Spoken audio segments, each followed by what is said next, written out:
we have Max Norris. He's a fellow bag holder, punk owner, art collector, and squiggles enjoyer. Also congrats on Punks flipping bakes today again. So GM to you. How are you doing, my friend?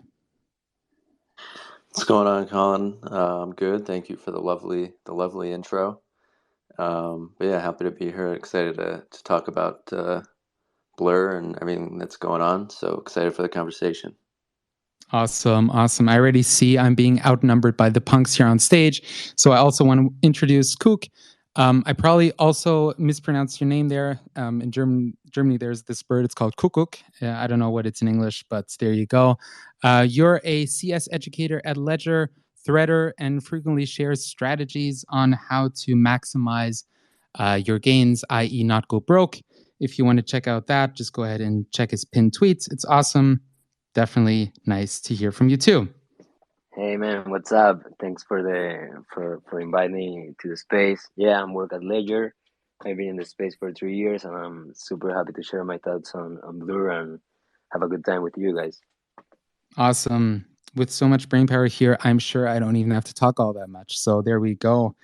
Look, we have two punks up here. So maybe you guys just want to give a quick intro to maybe when you bought your punks, what your relationship is with NFTs, all that kind of stuff, what you do on a day-to-day, and then we can get into the topics. I think the main topic we'll be talking today is Blur.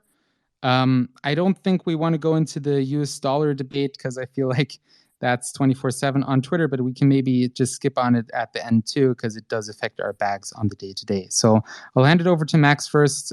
Just maybe when did you get into NFTs? And tell us the story behind your punk. Yes, so I actually come from the sports card world. The sports card market kind of boomed from 2018, 2021. Downhill since then, but luckily I kind of transitioned into NFTs early in 2021, and punk was actually the first NFT that I ever purchased. So I guess that's kind of worked out well. But this is something that I'm probably holding for a long time. Not planning on selling anytime soon. It's kind of my identity. It actually looks a lot like me.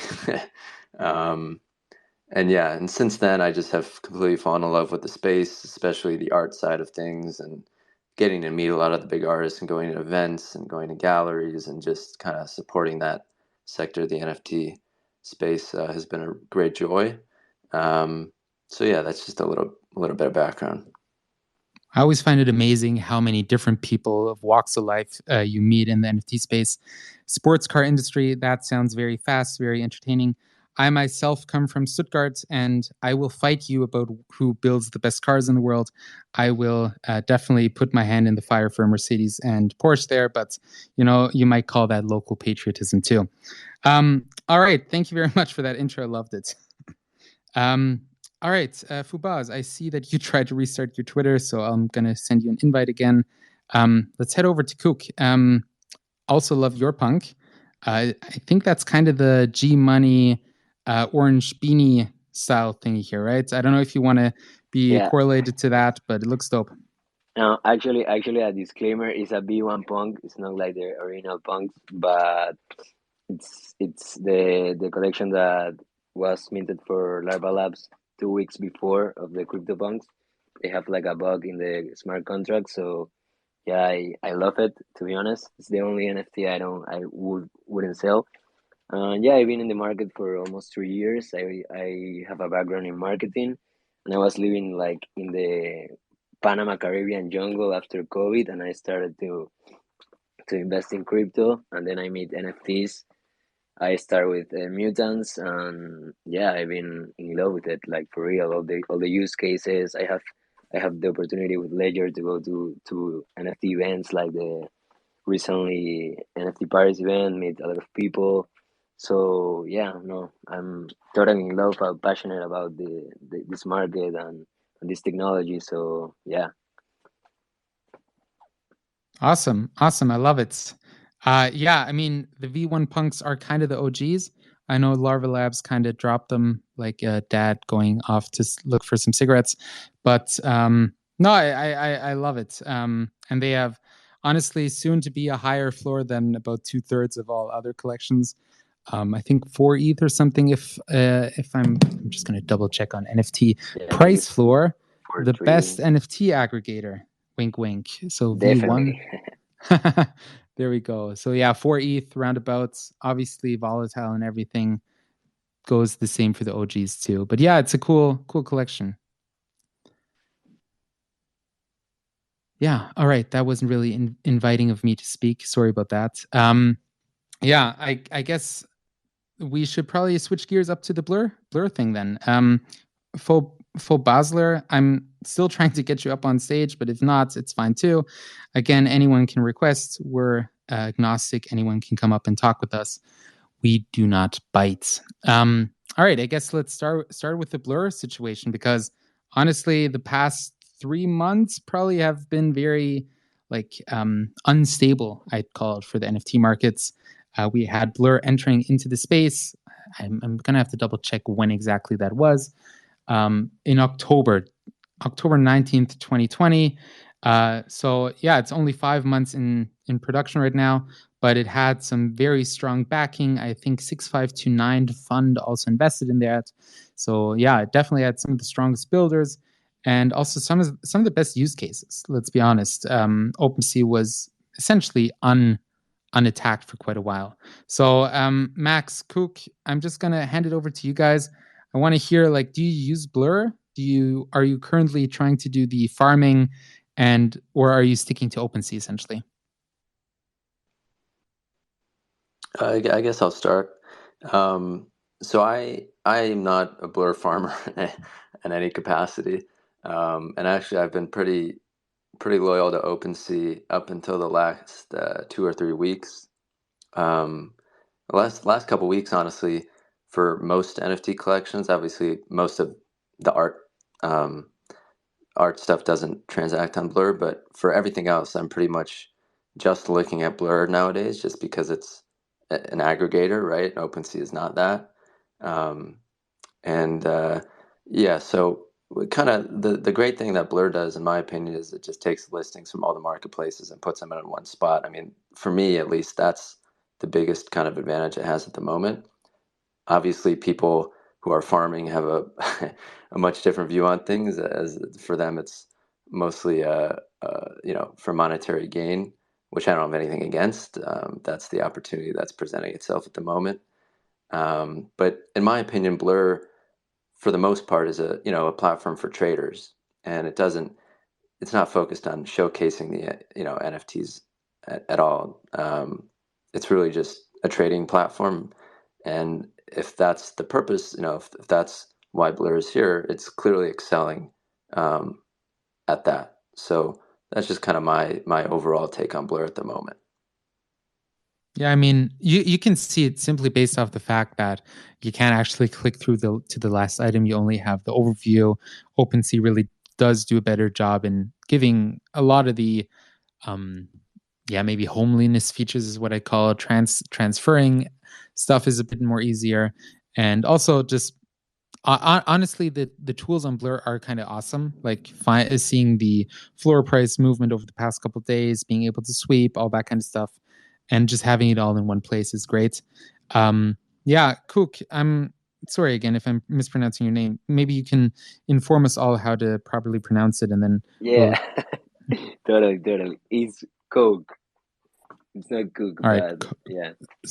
I'm unsure if I say that word too often if we might become demonetized, but Okay, Coke, I love it. No, perfect. You go ahead and talk about your experience with Blur, I guess. Yeah, sure. Like I have mixed feelings with Blur because before I was like a OG OpenSea trader. I love OpenSea, and of course, when Blur come up and give me the airdrop and give me the awesome experience of open the packages, receiving the packages, I don't get in love, but then the low fees were super good for me to make higher returns on my investment. So I started to using Blur for trading NFTs, not for checking my portfolios or vice versa. But yeah, overall, I think they are succeeded in every aspect. But in the long term, they have doing like, I don't know. I don't like the feeling now in the NFT market. Like when I trade in NFTs, like for example, yesterday I bought an NFT, and I always spend like hours, researching what's the best rarity on the NFT, if I like it or not, if I gonna get more liquidity on that. Now it's like, okay, I could buy it and then sell it, goes bit farming, and that's it. So yeah, I have mixed feelings, but I've been using Blur recently, but before OpenSea 100%. Yeah, I think that's, I mean, obviously traders and buyers too go wherever the liquidity is and where the offers are. So it was kind of ingenious from them to simply kickstart that flywheel of liquidity by having an ongoing airdrop. And we all know as soon as the reveal comes, it kind of dies down. So they were kind of smart to reveal the season 2 and the ongoing token distribution at the same time as season 1 ended. So or it's season 2. Yeah, I think that's the naming that they used. So yeah, I'm very sorry. It's really starting to rain over here. I hope you guys don't hear too much, but No, don't yeah, worry, man. I just want to, like, before we talk about the subsidization essentially through their token, I do want to talk about the fungibility that they've essentially enabled. You can dump your NFTs into the bid walls and get a fixed amount of ETH out of it immediately, thus creating a very fungible experience that prior to Blur you only had on like NFTX or other things, but there you wouldn't get nearly a good amount of the floor price. So I really do think that Blur is helping financialize these assets more than most other NFT DeFi sites up until now have been able to. And I mean, that also kind of reflects back on the culture, I think, because if you look at sites like Foundation, etc., it's very much a artsy experience. It's very much a, yeah, maybe Max can just dabble on that because I'm really not a digital asset collector or that kind of stuff or artsy type of guy. I come more from the financial and numbers type of perspective, but I guess it's just a very different market also that they're targeting with that. Max. Yeah, I mean, people have said this, but they've kind of turned a lot of the PFP stuff and collectibles into simply altcoins with pictures. Um, I think that's kind of what you were getting at a little bit, and that was a joke forever, but no, Blur really made that happen. So that, I mean, some people would look at that, from the financial side as maybe a positive. Other people not so much. It kind of depends on how you're coming, uh, what angle you're coming at it from. But I want to give Fubaza an opportunity to introduce himself. And Mate, you came up. I love it. GM. Hey guys, can you hear me? Awesome. You can hear me, right? Yes. No, sorry. I did not hear you just ask if we can hear you. No, of course we can hear you, mates. Awesome. Okay, perfect. Yeah, so quickly introduce myself. My name is Fubaza. I've been in crypto since 2017, and I started collecting NFTs in 2020. I actually wrote a whole thesis with Diadio and Alex Gaussman on punks as a store of value, and it's on Substack. It's still up there, but I wrote that in 2020 to kind of shill punks as like a store of value, and this is before they blew up. And it's funny because in the thesis I said, I think within 5 years punks could be worth a lot of money, and literally like 4 or 5 months after publishing that, they blew up. So the timing was great.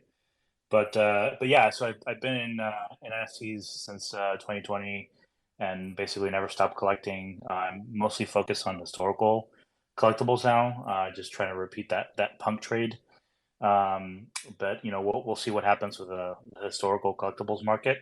Regarding Blur, someone mentioned just now, I can't remember who said it, but someone said that Blur is sort of turning NFTs into altcoins with pictures. Um, so on the one hand, that kind of degrades the art, that dilutes the value of the artistic expression. On the other hand, it's actually very, very bullish for the NFT market, because if you look at altcoins like Doge or Shiba Inu, they got to like 30, $40 billion market caps, and those are just beam coins with no promised utility. And the reason why they got to such high market caps compared to NFT collections, which I mean, like the highest market cap NFT collection right now is $1 billion, and that's Punks with Bored Apes falling behind it. But the reason why Doge is able to get at such a high market cap compared to big NFT collections is because it's a lot easier to get liquidity with like an altcoin that you can sell for a fraction versus an NFT, which you have to pay a fortune for. So whatever tools or platforms we have that can basically bring more liquidity and make trading a lot easier is going to result in these NFT collections also being a much higher market cap. So I do fully expect like premium collections like Punks or maybe Bored Apes to exceed the market cap of collections like Doge one day because we're figuring out ways to bring in that liquidity and make it easier to buy NFTs. Amazing take. Amazing take. So much to unpack there. I think I want to start with, first of all, awesome prediction back in 2020. Seems like ancient times now. And I know that in retrospect, it always seems so clear. Oh, of course they blow up. But making predictions into the future and then them coming true does feel a lot like magic. So just want to congratulate you on that. If you ever decide to write another Substack post and bullish on something, do send it to me directly via DMs. I would love to buy in before it absolutely explodes. Secondly, the take with the market caps. I guess my question for you is: do you think we will flip Dogecoin at a $10.1 billion market cap, or will Dogecoin unflip itself from us? Because that's kind of the bearish take, I guess, that we just kind of sit still and slightly trend upwards, and Dogecoin falls beneath us. Yeah, so I mean, it's hard to make predictions of the market because anything can happen. But I think the Doge trade, I'm not saying Doge is going to go away. I don't think it's going to go to zero. It might still exist. It might even moon the next cycle. But I think it's sort of past its prime. I think the best opportunities it had for mooning were back in 2017 when it was, basically like a precursor to NFTs, and even the last cycle as well in 2021 it blew up partly because Elon, it brought a lot of attention to it, and then and people were still not aware of what NFTs were. So I think all of that attention that Dogecoin got as a meme coin is going to start to shift to NFTs now. So I expect two things to happen. One is I expect either Doge to either stay stagnant, or maybe if it does increase in price from here, to not increase that much relative to other altcoins that do have utility or some sort of purpose. And then at the same time, I do expect collections like Bored Apes or Punks to continue increasing and definitely outpacing Doge, because if you look at the market, most people at this point have either heard of crypto but haven't heard of NFTs, or if they have heard of NFTs, they think it's a scam. Like the number of people who know of NFTs and think that it isn't a scam is a very small percentage of the population, like a very, very tiny sliver of the population.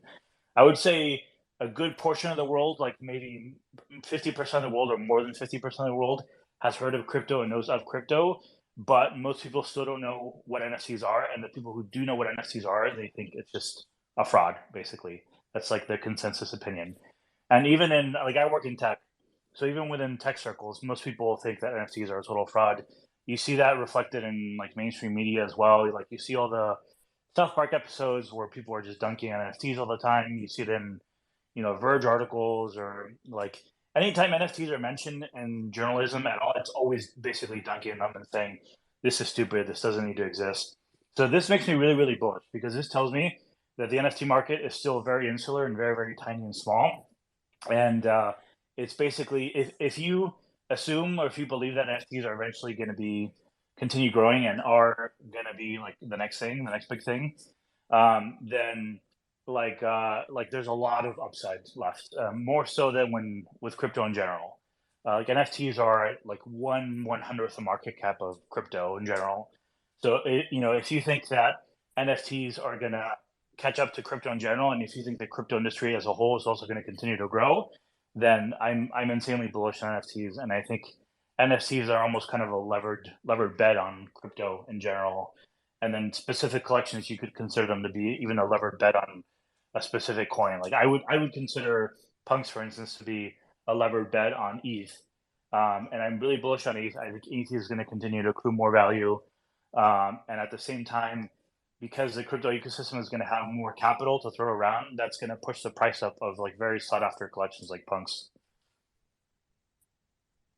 I love it. I love it. Just to put some numbers under your statements here. Right now, the total cryptocurrency, not the cryptocurrency, the NFT price floor aggregate for all market caps is 4,400 Ether. No, 4,400,000 Ether. Sorry about that. And that equals out to, if my math is correct, $73 billion. And if we go over to CoinGecko, we have a market cap of 1.12 trillion. So yeah, I think your numbers are pretty accurate on that. I'm gonna get Max and Coop to comment on that. Will we be flipping or at least catching up with a large percentage of the market cap that cryptocurrencies are right now offering?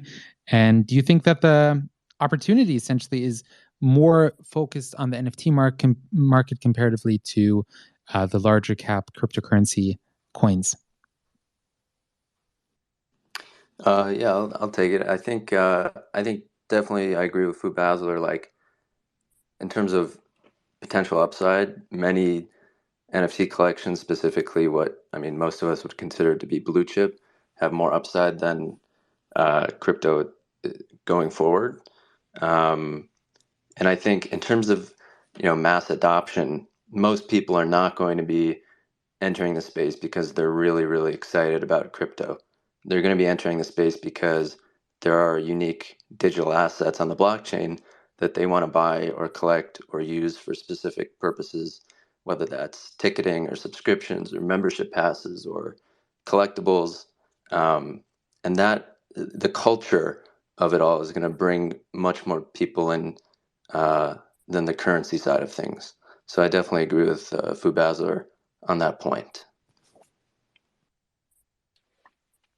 Yeah, on my side, I also agree with you guys, and I think like we are seeing a shifting in the current world where Web2 companies are like shifting to Web3 or Web 2.5, and for example, Coinbase with the wallet service that they're gonna make easy for users to interact with Web2 applications, and this will bring more people in the space, and this will bring like more awareness to it. So definitely, I agree with you. I think CryptoPunks and Bored Ape have full potential of being top, even more of Dogecoin market cap. Yeah, I'm super bullish on the future of NFTs, not only of NFT marketplaces but NFT use case.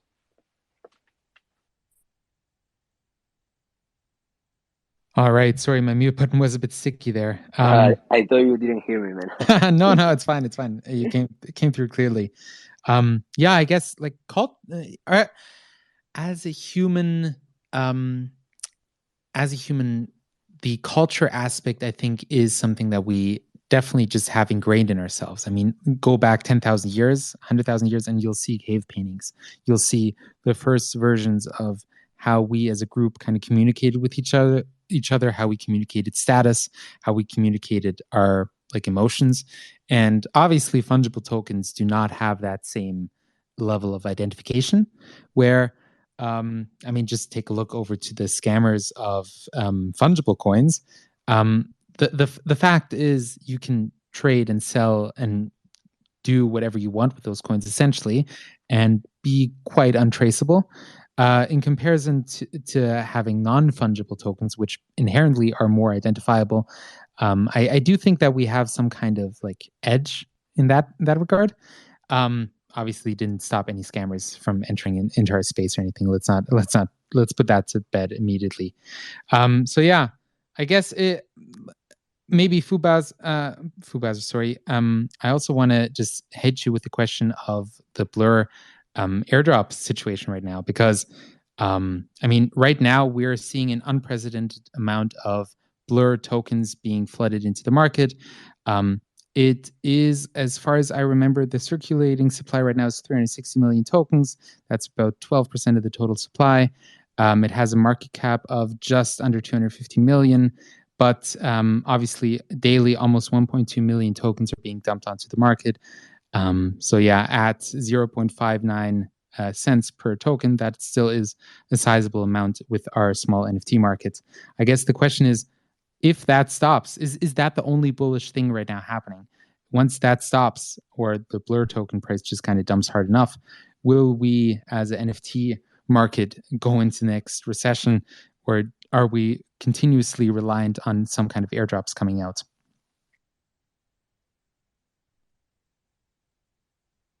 Sorry, I hope you guys heard me. Yeah, we heard. heard you. Perfect. Sorry. I can give my opinion. Like, I don't know for sure what exactly is going to happen. I think what the people at Blur hopes will happen is, I think they're very aware that eventually when the subsidies run out, volumes will probably decrease. It won't be as high as they were during the peak. But I think the idea is just to like kind of get the Blur name out there with the subsidies. That's almost like a form of advertising. And then the hope is that eventually some of that volume will stick. Maybe not all of it, maybe not even half of it, but some percentage of volume that was occurring because of the subsidies will eventually stick and stay on the platform. And then people will use Blur for some things and OpenSea for other things, right? I think the Blur, the Blur team was very well aware that the subsidies was just kind of a temporary tactic. But what I don't know is I can't make any predictions as to how much of the volume is going to stick. Like, it could be 1%, it could be 10%, it could be 50%. I don't know. But I think the idea is just to drop people into the platform, and then hopefully people will start using Blur and say, hey, actually, I kind of like this better than OpenSea for certain things, so I am going to stick around. Because supposedly Blur is designed more for traders and power users, and OpenSea is maybe designed more for retail, for people who want to buy an individual piece, whereas Blur is more for people who just want to trade NFTs around. So hopefully the people, some people will stick around and want to continue using Blur just because they like the features, regardless of whether there are token subsidies or not. Love it. Yeah. I guess that's the take too, right? It's because they are very knowledgeable people. They know what's going on. Long term and midterm, I guess the only bullishness really comes if we actually see an increased holder base, because effectively everyone who owns more than one is a potential seller. And that's my take at least. Will Blur be the platform to onboard the next, let's say, 5 million or 2 million people? I don't know. I think they're catering a lot more to the people that are already very active and already would have been trading whatever assets they own. So right now it does feel a lot more like a big, giant game of musical chairs, where Machi Big Brother's out here trying to spend thousands of ETH to create bid walls, get those assets dumped on him, dump for a loss, and then in turn hope to get that money back via Blur tokens. So I guess Max and Coke, question for you guys. Do you guys think that the next 2 or 3 or 4 or 5 million users are going to come from like a user experience increasing, i.e. Blur, or do you think it has to be more the use cases? I think in terms of if I'm a new coming into the space, in terms of user experience, I think OpenSea actually provides a much better experience than Blur does. I think if I'm a normie coming into the space and I go to Blur and I look at the platform, I'm probably like, what the fuck is going on? Like, what am I looking at here? There are these pictures, and then there's data, and there's charts, and it's just like very overwhelming. And I think Blur again is just much more catered towards those power users, traders, and those types. So I don't think Blur is going to be doing any mass onboarding of millions of people. I just don't think that's what the platform is catered towards. And I think, if you're new to the space, you're probably definitely using OpenSea compared to Blur. It's the in terms of visualization of the NFTs itself. I mean, that's a big deal. But yeah, I don't think that Blur is the next 3, 4, 5 million users are gonna be coming from Blur. Yeah, I think same. To add there, well, for example, in my opinion, when I used Blur for first time, I was like, "Oh my God, what is this?" Because I came from OpenSea and I love the simplicity of OpenSea, and I don't think like they're gonna like bring the next 3, 4 million peoples, but they might bring the biggest volumes, because it's focused on pro NFT traders. Big wallets are like moving the market right now. So I don't know if they could simplify their platform a little bit more in future updates. It might be possible, but to be honest, I think it's super complex to understand it. Yeah, that's my experience at least.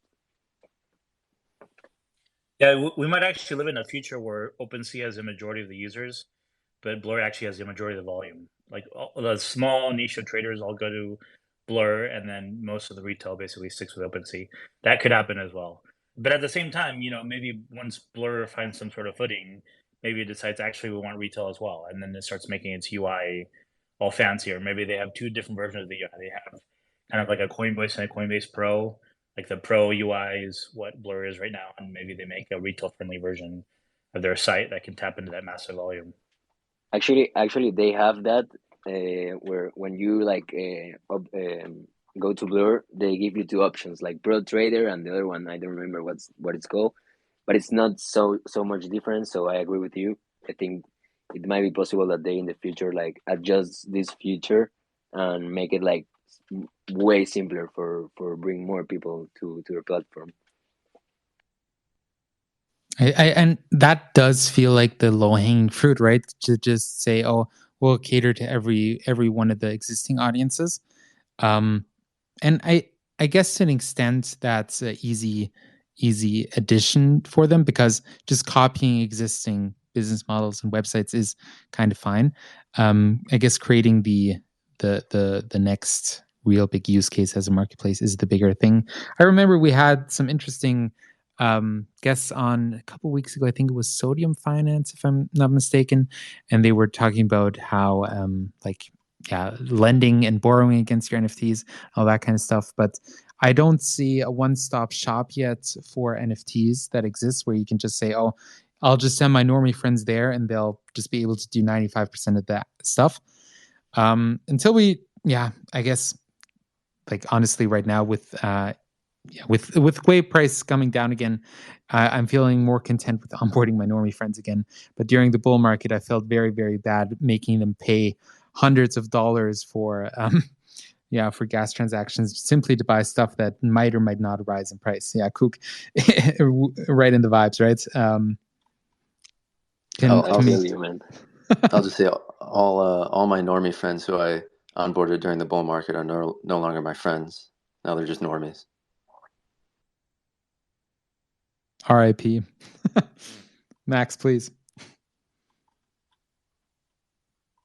Yeah, I mean, honestly, I do not feel comfortable onboarding people into NFTs. I only feel comfortable onboarding them into crypto, simply because culture is something that's like flexible and you have to resonate with it. So I cannot make that decision for them. I can make a quote unquote good long-term decision in the cryptocurrency market. I cannot make a individualized decision for people what they should be holding over the mid to long term. You need conviction and you need a lot of luck too. Or you need Fu Basler's type of instinct to see what's happening in the next couple months. But look, please. I think we need to focus less on NFTs as a speculative instrument and focus on the other use cases of NFTs. And I think that's how we can comfortably onboard millions of users. Is not to sell NFTs as, oh, you can if you buy the right one, you can get rich quick. I think the correct way to onboard users, technical reasons aside, is to say, hey, if you grab this NFT, if you mint this or buy this, and you're part of this community or something, like look at Reddit, for instance. So Reddit didn't sell its avatars as NFTs just because Reddit is very anti NFT. What they did is they minted these NFTs and they call them digital collectibles. So basically, Redditors didn't even know they were basically buying or trading or minting NFTs, and then they started using them as avatars. And sure, there was a speculative element. Like technically, you could trade these and buy these, and there was definitely activity where people were spending a lot of money on Reddit avatars. But most people with these avatars were just using them to basically flex or to show that they were part of some community. And the speculative aspect of it was very much reduced. And I think as we see more use cases for NFTs as well, other than just like pictures, then I think we can also like reduce the importance of the speculative element, and maybe focus more on the utility. I know like there are some projects that are like more utility oriented, like apes versus punks. For instance, punks are just basically trying to be art, and eventually became like a membership club. And then apes are trying to crowd in more utility. So like basically, if you hold this ape, like you can do X, Y, and Z things, not just sell it to someone else for more money than what you bought it for.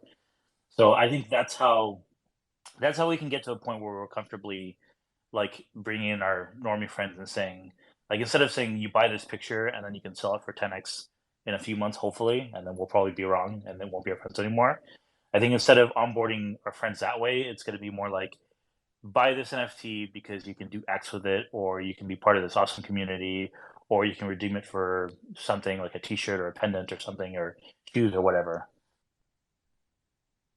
Yeah, I'm 100% in agreement there. I think bringing people in from a utility standpoint, I think that's definitely where most adoption is going to come from. And a lot of people still are like, okay, there are these NFTs, or digital art, digital collectibles, but like why do I want to own this? Like, why do I care to own this? And I think the utility aspect of it answers that question. And utility can come in a lot of different ways. And I think um, for most utility, like in the future, like we don't even know what that's going to look like. Obviously, we have some ideas with ticketing and subscriptions, memberships, and things like that. But I'm sure there are many, many, many more use cases coming in the future that are very much untapped as of now. So yeah. I agree One with you guys. one use case or one aspect of NFTs that I think is kind of underrepresented too is soulbound NFTs.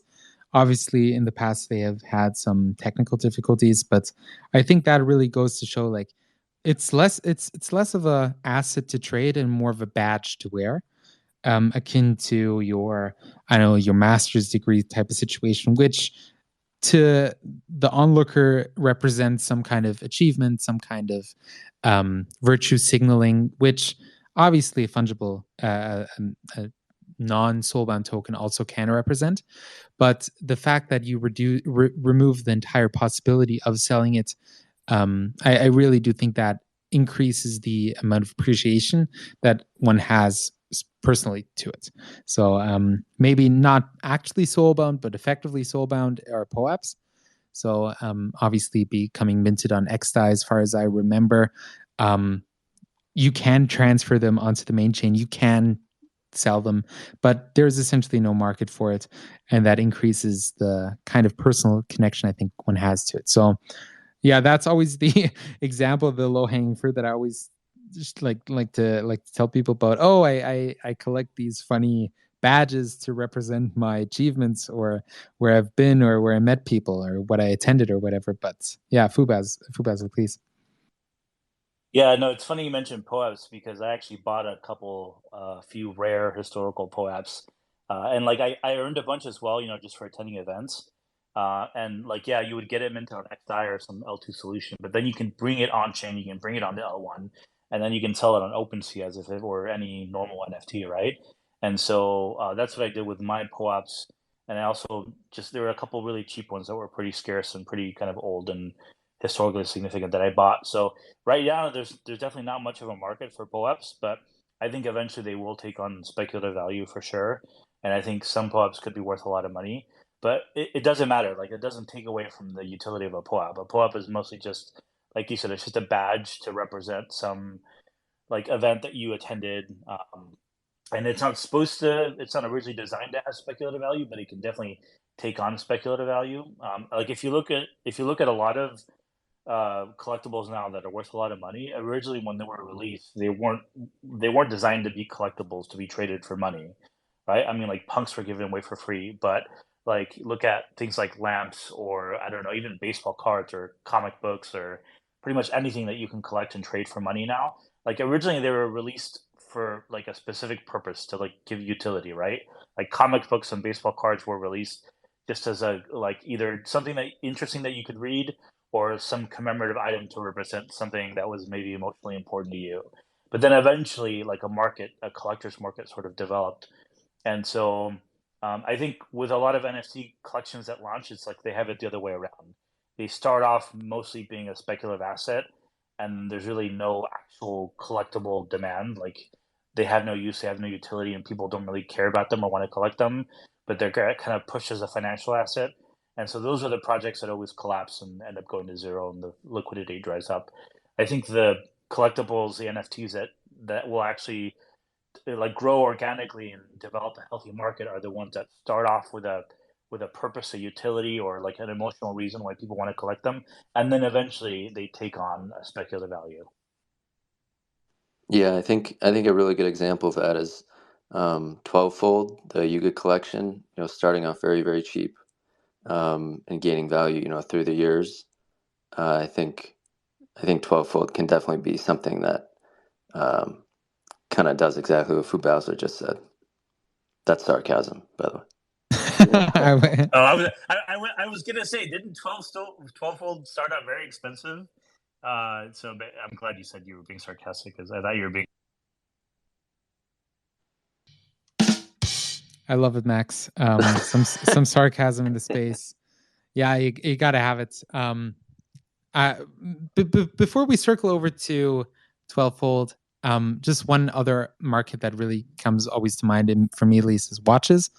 Watches being like you can really dive deep into those kinds of markets, and there's experienced collectors who know like all kinds of reference numbers dating back to the early in 1900 or whatever. So yeah, and also Max, you'll probably know your way around cars, and how there's like car collectors out there who just assign a value to that car while not using its utility, driving to work in it. So yeah, there's I don't know, a grail type of situation, I think, where people assign rare-ish things a value which they probably shouldn't have. But again, that's our human ape brains making the decisions, right? Yeah, I just want to specify one thing. So I think I wasn't clear at first. So earlier on when I was introducing myself, I meant to say I came from the sports card world, like baseball cards, basketball cards, not sports cars. I just wanted to correct the record there. Sorry, my bad. All good. You said sports cards with a D, correct? Correct. Yeah. Yeah. So you must know, you must be very familiar with the junk wax era, Yep. since you collect. Yeah. So for those of you who don't know what that is, so basically, in the I think the 80s or 90s, some of the first baseball cards, like the OG baseball cards that were released in the 30s or 40s or 50s, they started becoming very, very valuable, and they were scarce and they were historical, right? So I think what people started doing is they started buying up modern baseball cards, thinking that, okay, if I hold on to this for maybe 30 years, and these are also going to be very valuable one day, right, when I'm old. And so these like companies started mass producing all these like baseball cards and other sports cards. And then that whole era became known as the junk wax era, because they produced so many of them that there's basically no scarcity. And because people were buying them as a speculative financial instrument first, not collecting them because they had some sort of emotional connection or whatever, they're all worthless now. And they might continue to be worthless for I don't know, who knows, hundreds of years or decades. Whereas the OG ones that were already kind of scarce to begin with, and people were buying them originally because they just wanted to have a commemorative item, those are the ones that actually still hold their value and are still increasing in value. It's a great analogy. I actually have a thread on that exact scenario playing out. Like definitely coming out of a PFP junk waxer in many ways. So I just like that you made that comparison because it's definitely something I've thought about. Yeah, interesting. Sorry, Cook. Yeah, I want to say like it's super interesting, like how all these collectibles have like a niche market, right? Same for NFT, and like to add in of things we were talking a little bit early with the use cases of this technology and increasing of the amount of users that will bring to the space, and the liquidity that Blur has provided to NFT space makes this collectible market like so much better, and it will be better in the future. So it's really interesting. And that's the thing about rarity. You can't fake it. Something is rare because in the beginning, no one had an interest in owning it, or no one thought to take care of it.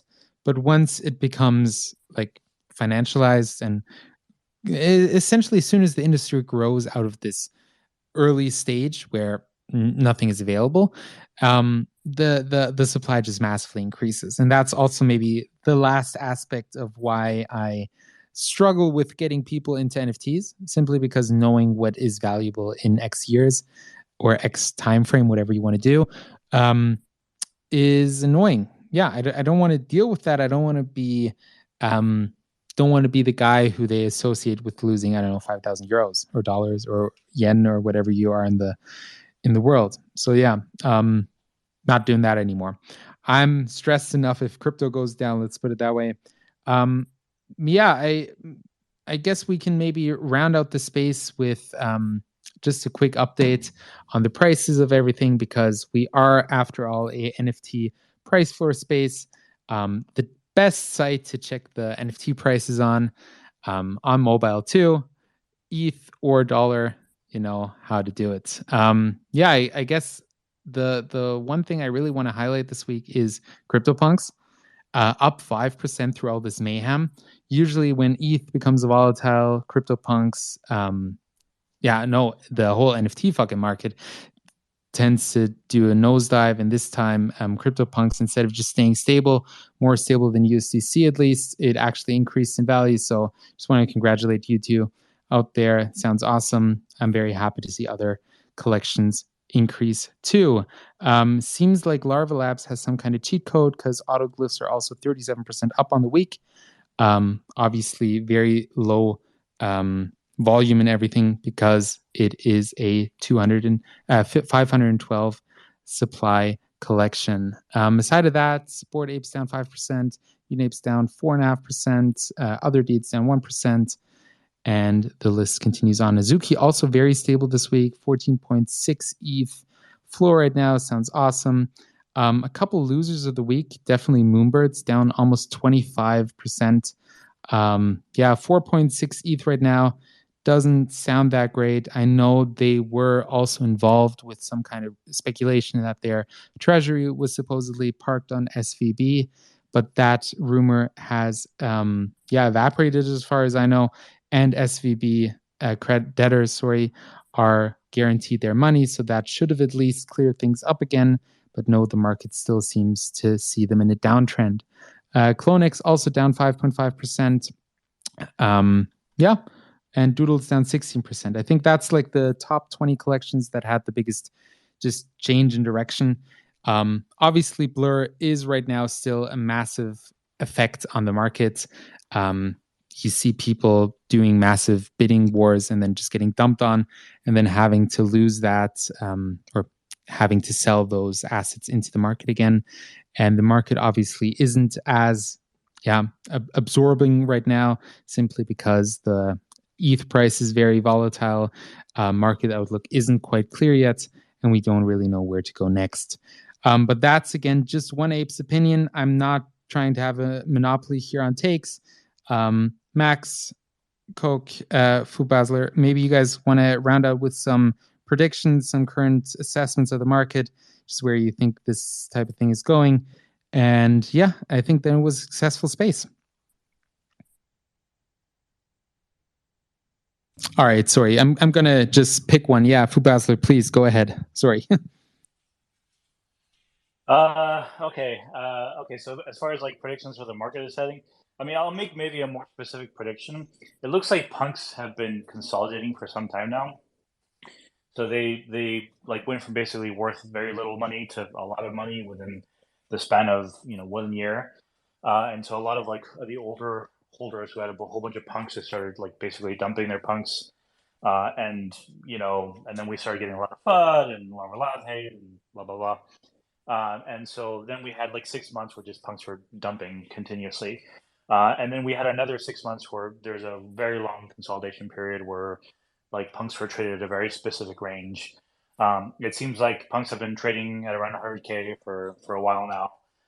So I would say within, at some point this year, I think we're going to break out of that consolidation, and possibly, possibly return to all-time highs. I do expect punks eventually to reach all-time highs and to surpass the same way that other cryptos like BTC and ETH also consolidated.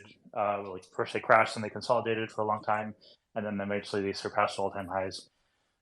So I might, I might predict that might happen this year, but it really also depends on the overall market. It depends on the state of crypto.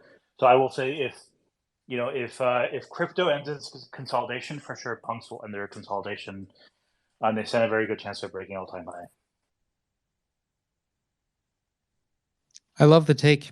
Sounds very reasonable. Sounds logical.